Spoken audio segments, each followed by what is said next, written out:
Amen, amen. Salut frères et sœurs, chers amis, ici Pierre le messager. Donc, je m'adresserai surtout aux croyants à la parole de Dieu, bien entendu. Alors, avec tout ce qui se passe, même chez les croyants, chez les chrétiens, plusieurs sont un peu déboussolés, hein? Comme on dit, sont dépassés par les événements. Mais ce n'est pas nouveau. C'est vraiment pas nouveau que les croyants soient dépassés par les événements. Dans le temps de Jésus aussi, parfois les disciples de Jésus étaient dépassés par les événements. Entre autres, une situation qui n'a pas été vraiment drôle pour les disciples de Jésus, lorsqu'ils étaient en pleine mer. C'est les disciples, quelques disciples qui étaient dans une chaloupe, ils étaient en pleine mer, et soudain, une tempête sévit. On peut comparer cette tempête-là à l'événement qui survient depuis quelque temps. C'est le coronavirus, ok? Donc, même dans cette tempête-là, il y a des croyants en la parole de Dieu qui se demandent, bon, c'est quoi qui va arriver? Est-ce que je vais mourir? Seigneur, faites quoi? Enraye ça, je ne sais trop quoi, de quelle manière quelques-unes puissent penser, comme croyant la parole de Dieu. Mais ne vous en faites pas, c'est normal. Les disciples eux-mêmes, qui étaient avec Jésus à son époque, sont passés aussi par des gens de tempête, ok? Des gens de péril. Et cette fois-ci, je vais lire dans Matthieu, ils ont passé par une tempête sur la mer. Okay? Cependant, ce qui fait la différence entre les croyants en la parole de Dieu et les autres, c'est que Jésus est avec les croyants. C'est une promesse que Jésus a faite à ses croyants. Je suis avec vous jusqu'à la fin du monde. Alléluia. Et vous me direz peut-être, vous les non-croyants, « Ah ouais, Thibault, regarde ce qui se passe dans le monde, t'es dans le même bateau que nous autres. » Oui et non. Oui, parce que ce coronavirus m'environne, nous environne, comme vous. Cependant, non, c'est que, dans le même bateau, c'est que dans mon bateau à moi, Jésus est là. Alléluia. Et je vais tout simplement lire, justement, ça nous parle de la tempête apaisée. Les disciples qui étaient dans le bateau, et Jésus était avec eux dans le même bateau. Mais Jésus n'est pas dans le bateau de ceux qui n'en ont pas reçu dans leur vie. Vous comprenez? C'est pas un Jésus imaginaire, c'est un Jésus qu'à un moment donné a cogné à la porte de mon cœur, et à un moment donné, j'ai dit, oui Seigneur, j'ai besoin de toi, j'ouvre mon cœur et entre. Mais pour ceux et celles qui n'ont jamais fait ce pas de foi-là, qui n'ont jamais eu le besoin de crier vers Dieu, de crier vers Jésus, donc Jésus n'a pas été invité chez vous. Ok? Dans ce sens-là, Jésus n'est pas dans votre bateau. Ok? Mais Jésus est dans le mien et dans ceux et celles qui croient à la parole de Dieu. Jésus est dans notre bateau. OK? Alléluia. Donc, Je vais lire. Jésus monta dans la barque. Allô, Sarah, ça va bien?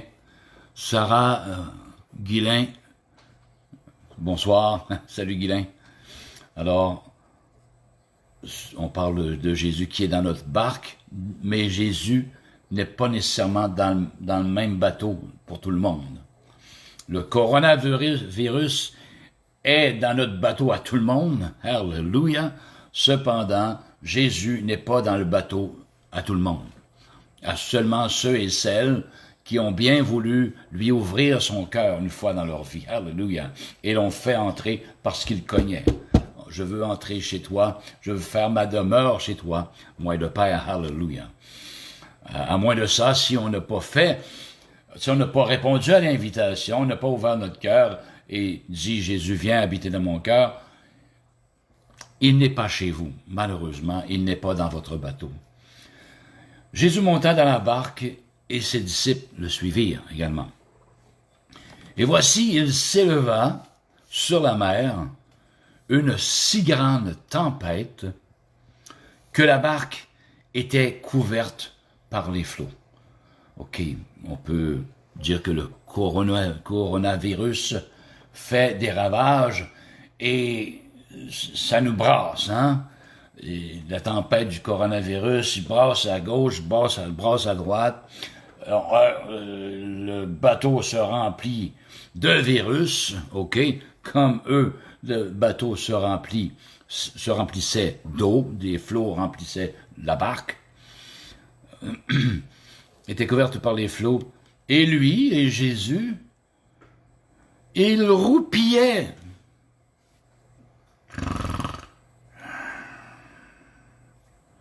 Jésus dormait dans la barque. Allô?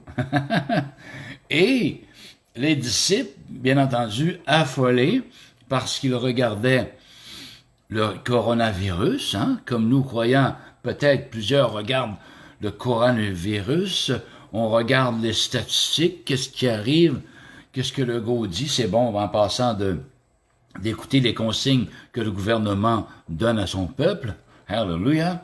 Mais ce qui n'est pas bon, c'est de regarder toujours la série de morts, ceux qui sont guéris, ceux qui sont malades, d'autres cas aujourd'hui, c'est d'être toujours plongé là-dedans, mais ce n'est pas bon du tout. Comme un peu ces disciples-là qui avaient les yeux rivés sur la tempête, sur la tempête du coronavirus. Ah, est-ce que je vais l'attraper?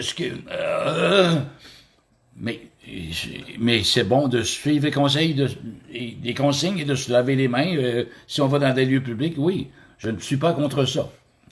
Suivez-moi bien ce soir. Hallelujah. Simplement, c'est que peut-être comme croyants, comme chrétiens, on garde trop les yeux rivés sur le coronavirus et les données qui sortent à tous les jours, et ainsi de suite. Alors, ça devient comme une phobie, hein? Ça devient comme une hantise chez le croyant.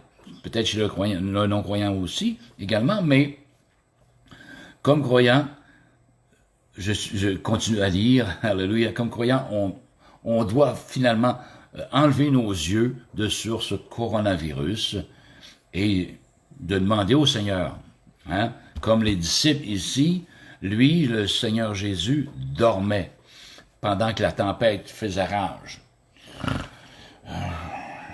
Et les disciples, affolés de voir les flots, l'eau embarquée, ils dormaient dur, peut-être que Jésus était fatigué, je ne sais trop quoi, là. Alléluia.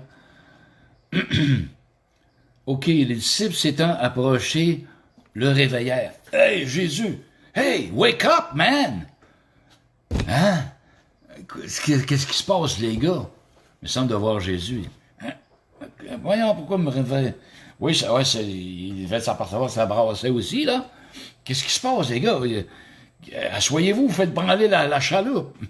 Non, c'est parce qu'il s'est fait une grosse tempête, Jésus. Sauve-nous! Nous périssons! Alléluia! Hein? Il y a plein de coronavirus autour de nous. Seigneur, faites quoi? Sauve-nous! On va mourir! On va mourir! Sauve-nous! Alléluia! Et regardez ce que le Seigneur réplique à ses propres disciples, hallelujah, qui étaient physiquement avec lui, dans la même barque.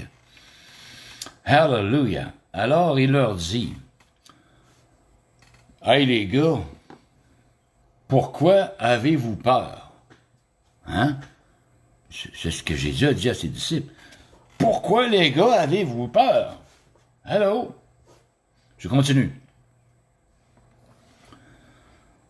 Avez-vous peur? Jean, G-E-N-S, de peu de foi. Pourquoi avez-vous peur?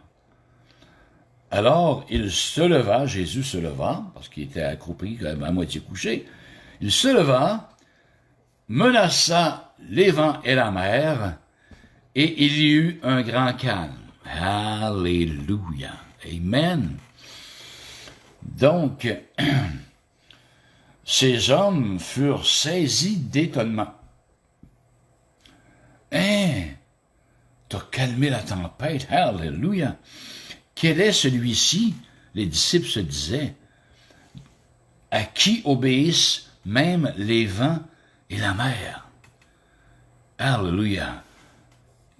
Qui est-il? Ben, Jésus, c'est celui qui a créé les vents et la mer. Hallelujah également. Amen. Jésus, par sa parole, a créé toutes choses. Dieu, par Jésus, a créé toutes choses. Hallelujah. Donc, il sait très bien c'est quoi la mer et c'est quoi les vents et tous les éléments, la foudre, quoi que ce soit. C'est lui qui a tout créé, Jésus. Hallelujah. Mais il reprend ses disciples. On se calme, les gars, pourquoi vous avez tellement peur tant que ça? Vous manquez de foi à ce que je vois. N'est-ce pas? Donc, le Seigneur nous dit, les croyants, croyantes, hallelujah, premièrement, le Seigneur est dans notre bateau. Le coronavirus est dans le bateau de tout le monde. Mais le Seigneur n'est pas dans le bateau de tout le monde. Amen. Il est dans le bateau de celui ou celle qui l'a invité un jour, qui a ouvert son cœur, qui a dit, « Viens habiter chez moi, Jésus. Alléluia. J'ai besoin de toi. » Et depuis ce jour, il est avec les croyants, pourvu que les croyants, depuis ce jour de leur conversion, ont marché avec Dieu, au moyen de la foi. Hein? On obéit à la parole de Dieu. La Bible nous dit que celui qui est né de Dieu ne peut pécher, parce qu'il est né de Dieu, justement. C'est pas dit que celui qui est né de Dieu ne peut pas tomber dans le péché. Oui, le croyant peut tomber dans le péché. Tomber, mais pas pratiquer. OK? Il y a une grande différence entre pratiquer le péché et de tomber dans un certain péché. Si on tombe dans un certain péché, comme croyant, qu'est-ce que je fais? Oh Dieu, pardonne-moi. Nous avons même un avocat auprès du Père, qui est Jésus-Christ de Nazareth, qui peut plaider notre cause auprès de Dieu. Oh Jésus, j'ai péché, alléluia, pardonne-moi maintenant. Et le sang est suffisant. Le sang est suffisant une fois pour toutes. Croyez-le, relevez-vous, alléluia, comme croyant, croyante, et continuez à pratiquer la parole de Dieu et à pratiquer l'obéissance à la parole de Dieu. Amen. Il faut obéir à la parole de Dieu et non seulement la lire. Donc, croyant, croyante, il ne faut pas s'alarmer outre mesure. Jésus est dans notre bateau. Alléluia. Malheureusement, je le répète, il n'est pas dans le bateau de tout le monde, mais il est dans le bateau de ceux et celles qu'un jour l'ont invité dans leur bateau, dans leur cœur. Jésus est là, hallelujah, et il veille.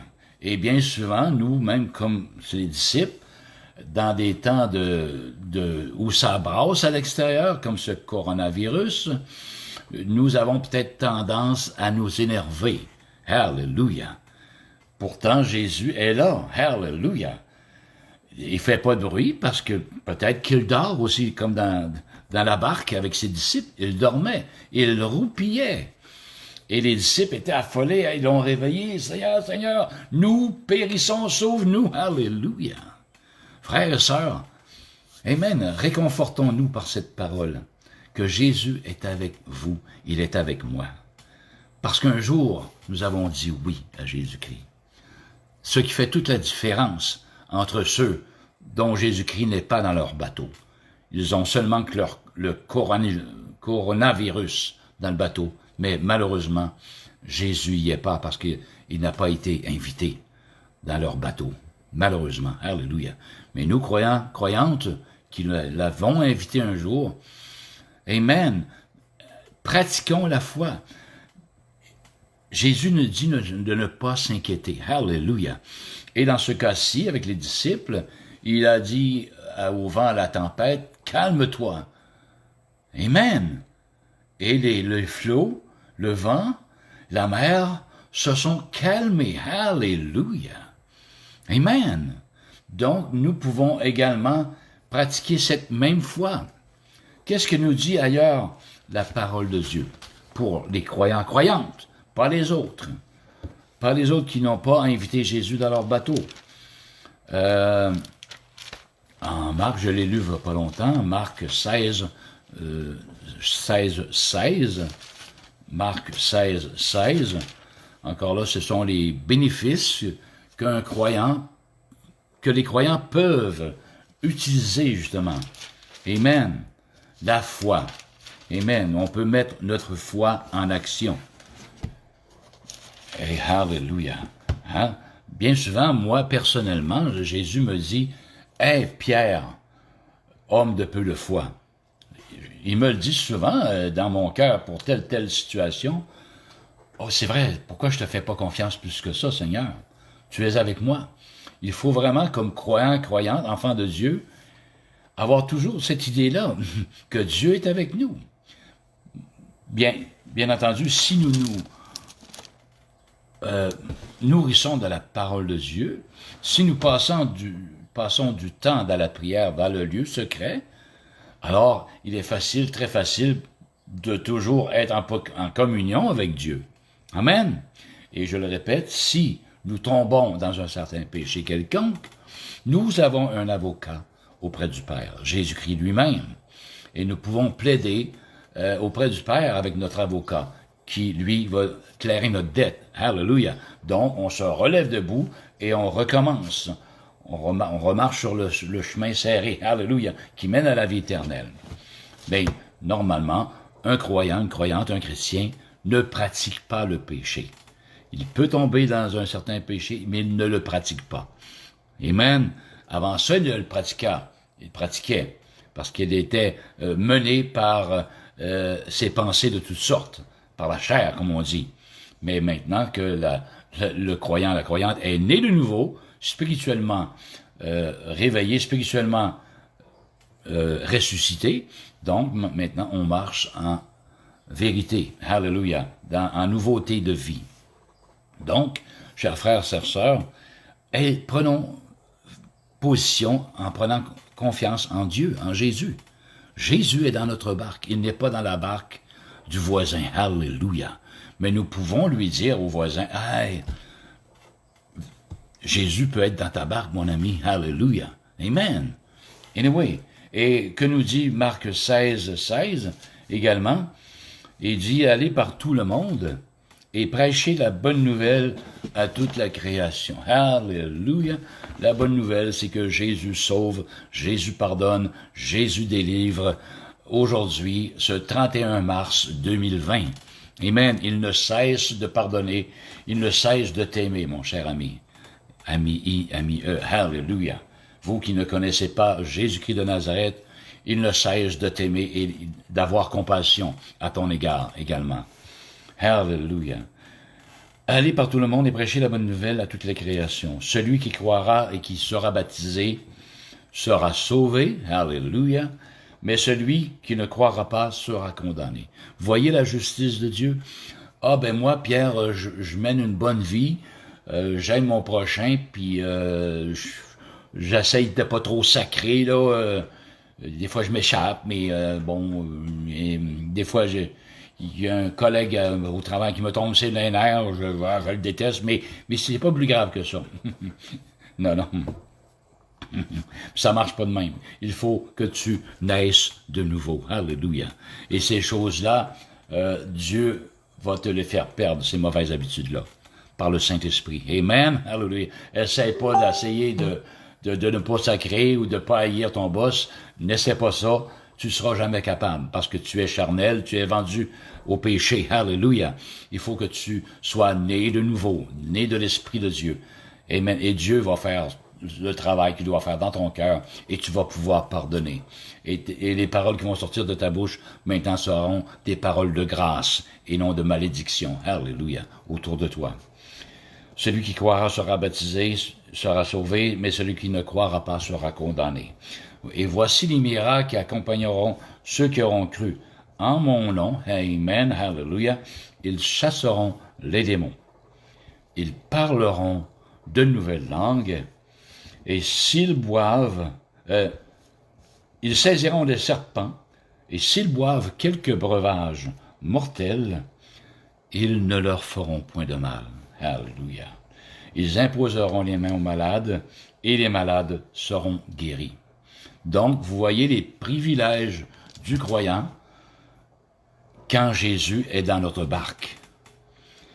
Malheureusement, les autres, alléluia, le reste du monde, qui ne croient pas en la parole de Dieu, qui ne croient pas en Jésus, donc c'est sûr que Jésus n'est pas dans leur bateau, donc ces privilèges-là ne leur appartiennent pas, malheureusement. Alléluia.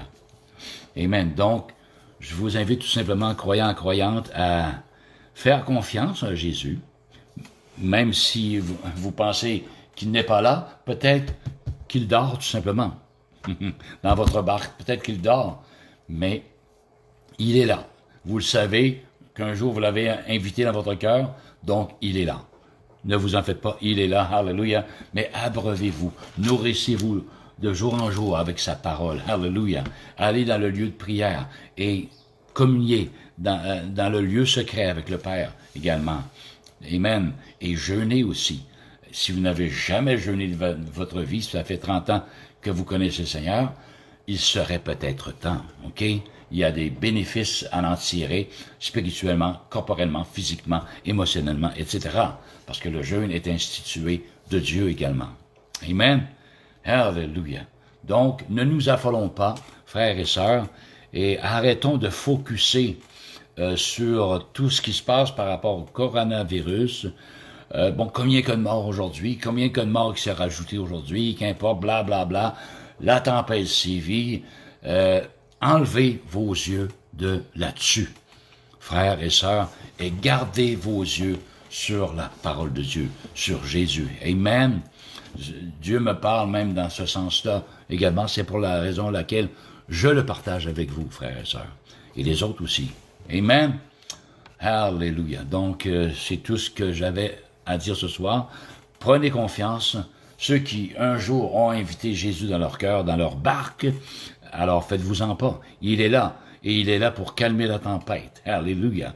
Même s'il y a plein de coronavirus autour de vous, sachez, vous avez la paix du cœur, alléluia, que Jésus est dans votre barque. Qu'importe ce qui arrivera, Jésus est là, alléluia. Et il faut se servir de la foi. Hein?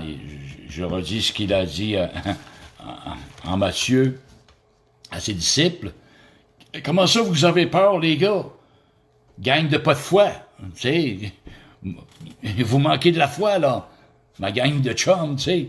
Pourquoi avez-vous peur? Pourquoi avez-vous peur? Alors, je vous dis également, pourquoi avez-vous peur? Frères et sœurs dans le Seigneur, dont Jésus est le maître de vos vies. Amen. C'est pas n'importe qui, là, Jésus. C'est le maître de vos vies. Ne l'oublions pas. Si, toutefois, un jour, vous l'avez invité dans votre cœur, on s'entend bien, là. C'est pas de croire d'ici, mais c'est de croire du cœur. C'est de ne pas l'avoir invité dans nos pensées, mais c'est de l'avoir invité dans notre cœur. Alléluia. Amen. Quel jour mémorable pour ceux et celles qui l'ont déjà invité dans leur cœur un jour dans leur vie. Donc, Jésus est dans votre bateau. Qu'importe la tempête du coronavirus, Jésus peut-être qui dort dans votre bateau. Alléluia. Mais ne vous affolez pas. Ayez confiance. C'est lui qui a mainmise sur toute chose, car c'est lui qui a créé la terre, la mer, le vent et tout ce qui s'y trouve. Amen. Jésus, c'est lui qui a créé toutes choses. Alléluia. Donc, merci de m'avoir écouté et je vais tout simplement clore en prière ce soir. Merci, Éternel, pour ta parole, ô Dieu, qui nous dit de ne pas s'inquiéter de rien, mais de faire connaître nos besoins en toutes choses. Alléluia. Et malgré ce coronavirus qui nous environne de partout, tu nous dis, « Hey, homme de peu de foi, arrête de regarder à ce virus qui est invisible et arrête de paniquer. Ne panique plus. Alléluia. Ne paniquez plus, homme de peu de foi. Je suis là. Je dormais, mais je suis là avec vous. Alléluia. Amen. Alors merci, Seigneur, que l'on puisse mettre nos fardeaux sur toi, Éternel. Sur toi, Jésus. Alléluia. Qui est dans notre barque. Amen. Amen. Qui peut ajouter une coudée à sa vie par ses inquiétudes? No way. Apprenons à nous décharger de tout souci. Amen. Et d'avoir les yeux fixés sur ta parole et de mettre ta parole en pratique, ô Jésus. Alléluia. À chaque jour dans notre vie. Et de ne non focuser sur des décès qui arrivent ou quoi que ce soit, mais de focuser sur la parole de Dieu. Amen. Amen. Ta douce et sainte parole, ô Dieu. Alléluia. Merci, Père, que tu donnes la paix qui surpasse toute intelligence dans les cœurs de mes frères et mes sœurs. Et les autres qui ne connaissent pas Jésus-Christ de Nazareth comme leur Sauveur, comme leur Seigneur, c'est mon souhait le plus cher que vous soyez sauvés également, que vous ayez la paix qui surpasse toute intelligence aussi également. Vous qui ne connaissez pas le Seigneur Jésus, il est encore temps. Le temps de la grâce achève maintenant. Mais aujourd'hui, il est encore temps, alléluia, de donner votre vie au Seigneur comme lui l'a donné pour vous. Et il est ressuscité maintenant, il vit au siècle des siècles. Amen. Recevez son pardon au moyen de la foi, alléluia. Amen. Et lui, il se chargera de que vous deveniez une nouvelle création, en esprit et en vérité, alléluia. Il vous fera naître, spirituellement parlant, de mort que vous étiez par vos péchés. Amen. Mais croyez que vos péchés ont tous été pardonnés au moyen de la foi, dans le sang de Jésus-Christ de Nazareth, il y a 2000 ans et plus sur la croix. Amen. Amen. Et vous aurez cette foi et cette paix qui surpasse toute intelligence. Amen. Alors, merci de m'avoir écouté. Je vous dis une très bonne nuit. Et, amen. Sachez une seule chose, frères, sœurs, chers amis, c'est que Dieu vous aime et que je vous aime tout autant. Jésus sauve, Jésus délivre, Jésus libère, Jésus est plein de compassion, Dieu est amour. Alléluia. Courez dans ses bras, en vitesse. Il est plus que temps maintenant. Jésus vous aime. Amen. Amen. Bonne soirée. Soyez bénis. Amen.